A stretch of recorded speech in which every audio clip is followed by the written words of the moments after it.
जय श्री राधे कृष्ण। आप सभी का आपके अपने YouTube चैनल पे बहुत बहुत स्वागत है। आइए आज आप सब सुनेंगे अधिक मास पुरुषोत्तम मास महात्म्य कथा में 13वें अध्याय की कथा। अब तक आपने 1 से लेकर के 12 अध्याय कथा को श्रवण किया। अगर नहीं सुना हो तो हमारे चैनल पे वीडियो अपलोड है, आप वहां से जाकर के कथा को श्रवण कर सकते हैं। हिंदू धर्म में अधिक मास का बड़ा ही विशेष महत्व माना गया है। अधिक मास में गंगा स्नान करना, दान पुण्यों का कार्य करना, भगवान विष्णु भगवान श्री कृष्ण का पूजन करना, भूमि पे शयन करना, इन सबों का कई गुना पुण्य फल बतलाया गया है। अधिक मास में जितने भी पुण्य कार्य किए जाए उसका अधिक फल प्राप्त होता है।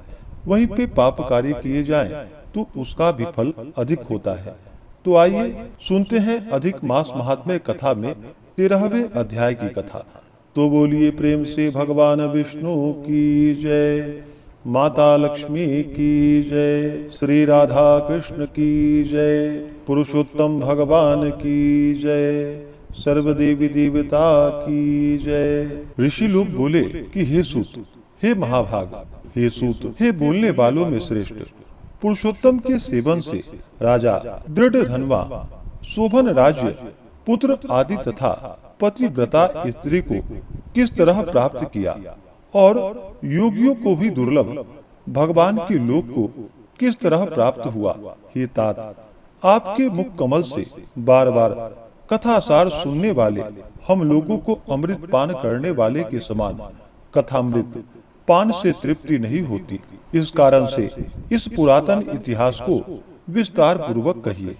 हमारे भाग्य के बल से ही ब्रह्मा ने आपको दिखलाया है। सूत जी बोले, हे विप्रलोक, सनातन मुनि नारायण ने इस पुरातन इतिहास को नारद जी के प्रति कहा है।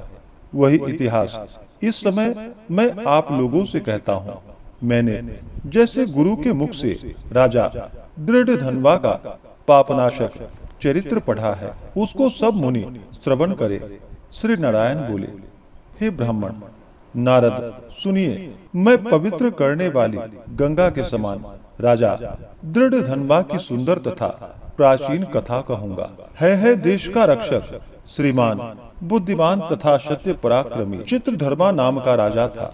उसको दृढ़ धनवा नाम से प्रसिद्धि, अति तेजस्वी, सब गुणों से युक्त, सत्य बोलने वाला, धर्मात्मा और पवित्र आचरण वाला पुत्र हुआ।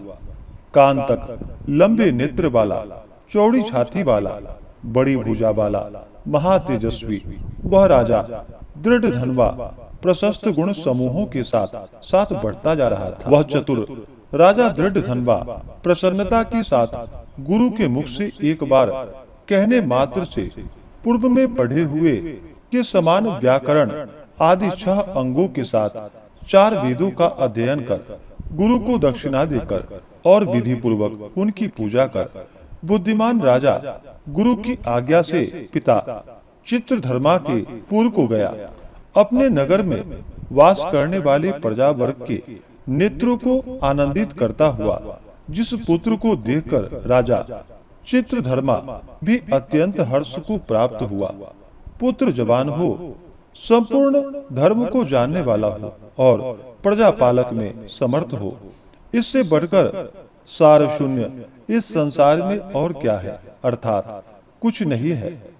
अब मैं 2 भुजा वाले मुरली वंशी को धारण करने वाले, प्रसन्न मुख वाले, शांत तथा भक्तों को अभय देने वाले श्री कृष्ण चंद्र की आराधना करता हूँ। जिस तरह ध्रुव, अम्बरीश, शधार्थी, जयाति, प्रमुख राजा और शिवी, रंतिदेव, शशबिंदु, भगीरथ, भीष्म, विदुर, दुष्यंत और भरत, पृथु, उत्तानपाद, प्रहलाद, विभीषण, ये सब राजा तथा और अन्य राजा लोग भी अनेक लोगों को त्याग कर इस अनित्य शरीर से पुरुषोत्तम भगवान का आराधना कर नित्य सदा रहने वाले विष्णु पद को चले गए। उसी तरह स्त्री, मकान, पुत्र आदि में स्नेहमय बंधन को तोड़कर वन में जाकर हरि का सेवन करना हमारा भी कर्तव्य है। ऐसा मन में निश्चय कर समर्थ राजा दृढ़ धनवा को राज्य का भार देकर स्वयं विरक्त हो शीघ्र पुलह ऋषि के आश्रम को चला गया। वहां जाकर संपूर्ण कामनाओं से निष्प्रिय हो और भोजन त्याग कर हर समय मन से श्री कृष्ण चंद्र का स्मरण करता हुआ तप करने लगा। कुछ समय तक तप करके वह राजा चित्रवर्मा हरि भगवान के परम धाम को चला गया। राजा दृढ़धनवा ने भी अपने पिता की वैष्णवी गति को सुना।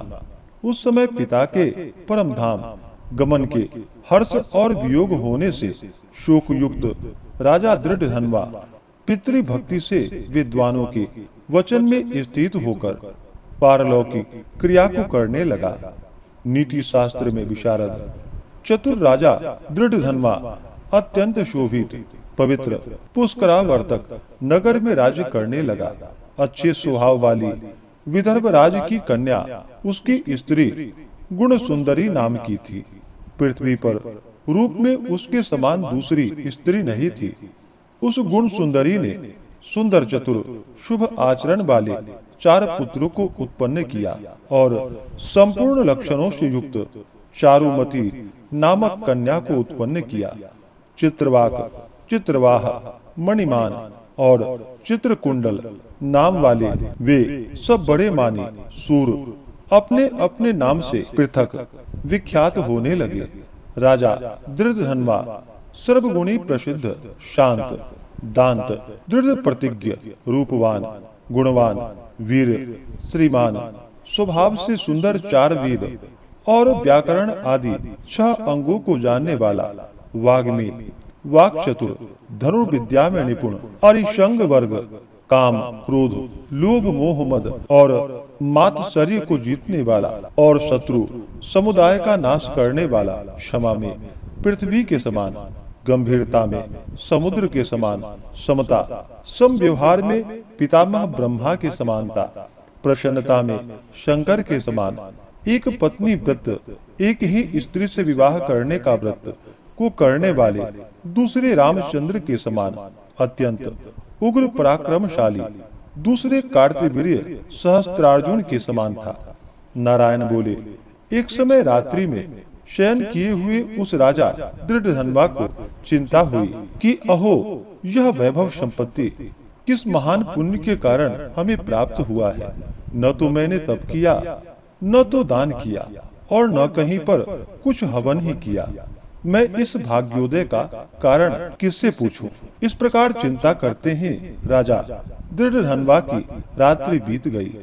प्रातः काल ब्रह्म मुहूर्त में उठकर विधि पूर्वक स्नान कर उदय को प्राप्त सूर्य नारायण का उपस्थान कर भगवान की कला की पूजा कर अर्थात देव मंदिर में जाकर देवता का पूजन कर ब्राह्मणों को दान देकर तथा नमस्कार करके घोड़े पर सवार हो गया। उसके बाद शिकार खेलने की इच्छा से शीघ्र वन को चला गया। वहां पर बहुत से मृग वाराह शुअर सिंह और गवयों का शिकार किया। उस समय राजा दृढ़धनवा के बाण से घायल होकर कोई मृग बाण सहित शीघ्र एक वन में दूसरे वन को चला गया। रुधिर गिरे हुए मार्ग से राजा भी मृग के पीछे गया, परंतु मृग कहीं झाड़ी में छिप गया और राजा उस वन में उसे खोजते ही रह गया। पिपासा यानी कि प्यास से व्याकुल उस राजा ने समुद्र के समान एक तालाब को देखा, जहां जल्दी से जाकर और पानी पीकर किनारे पर चला आया। वहां घनी छाया वाले एक विशाल वट वृक्ष को देखा। उस वृक्ष की जटा में घोड़े को बांधकर राजा वहीं बैठ गया। उसी समय वहां पर कोई एक परम सुंदर सुग्गा राजा को मोहित करने वाली तुलना रहित मनुष्यवाणी को बोलता हुआ आया। केवल राजा को बैठे देख उसको संबोधित करता हुआ एक ही श्लोक को बार बार पढ़ने लगा कि इस पृथ्वी पर विद्यमान अतुल सुख को देखकर तू तत्व आत्मा का चिंतन नहीं करता है तो इस संसार के पार को कैसे जाएगा। बार बार इस श्लोक को राजा दृढ़धनवा के सामने पढ़ने लगा। राजा उसके वचन को सुनकर प्रसन्न हुआ और उस पर मोहित हो गया कि इस शुक पक्षी ने दुख से जागने योग्य सारे भरे हुए नारियल फल के समान अगम्य एक ही श्लोक को बार बार पढ़ते हुए क्या कहा। क्या यह कृष्ण द्वैपायन वेद व्यास के श्रेष्ठ पुत्र सुखदेव जी तो नहीं है, जो कि श्री कृष्ण चंद्र के सेवक मुझको मूढ़ और संसार सागर में डूबा हुआ देखकर राजा परीक्षित के समान कृपा कर उद्धार करने की इच्छा से मेरे पास आए हैं। इस तरह चिंता करते हुए राजा दृढ़धनवा की सेना समीप आ गई। शुक पक्षी राजा को उपदेश देकर स्वयं अंतर ध्यान अलक्षित हो गया। उस शुक पक्षी के वचन को स्मरण करता हुआ राजा अपने पूर्व में आकर बुलाने पर भी नहीं बोलता है और निद्रा रहित हो उसने भोजन को भी त्याग दिया। तब एकांत में उसकी रानी ने आकर पूछा। गुण सुंदरी बोली कि हे पुरुषों में श्रेष्ठ, यह मन में मलिनता क्यों है? हे भूपाल, पृथ्वी के रक्षक, उठिए उठिए, भोगों को भोगिए और वचन बोलिए। देवताओं से भी दुख से जानने योग्य उस शुक पक्षी के सत्य वचन स्मरण करता हुआ रानी गुण सुंदरी के प्रार्थना करने पर भी राजा दृढ़धनवा कुछ नहीं बोला। पति के दुख से अत्यंत पीड़ित वह रानी भी दीर्घ श्वास लेकर अपने स्वामी की चिंता के उत्कट कारण को नहीं जान सकी। इस प्रकार चिंता में मग्न राजा का कितना ही समय बीत गया, परंतु संदेह सागर से पार करने वाला कोई भी कारण वह देख नहीं सकी। नारद जी बोले, हे मुनि, इस तरह चिंता को करते हुए पृथ्वीपति राजा दृढ़धनवा का क्या हुआ सो आप कहें, क्योंकि हे मुनि, निर्मल वैष्णव चरित्र थोड़ी सी यदि सुनी जाए तो पापों का नाश हो जाता है। इस प्रकार से श्री बृहन्नारदीय पुराणे पुरुषोत्तम मास महात्म्य कथा में 13वें अध्याय की कथा पूर्ण हुई। तो बोलिए प्रेम से भगवान विष्णु की जय, माता लक्ष्मी की जय, श्री राधा कृष्ण की जय, पुरुषोत्तम भगवान की जय, सर्वदेवी देवता की जय। इसके आगे की कथा जो कि आप अगले अध्याय में सुनेंगे। इसी प्रकार से कथा को सुनने के लिए हमारे चैनल पे अगर आप नए हैं तो चैनल को लाल बटन दबा करके सब्सक्राइब करें, साथ में बेल आइकन घंटी को दबाएं ताकि मेरे वीडियो का नोटिफिकेशन आपको समय से मिलता रहे। वीडियो को लाइक करें, शेयर करें। सुखी रहें और स्वस्थ रहें। जय श्री राधे कृष्ण। धन्यवाद।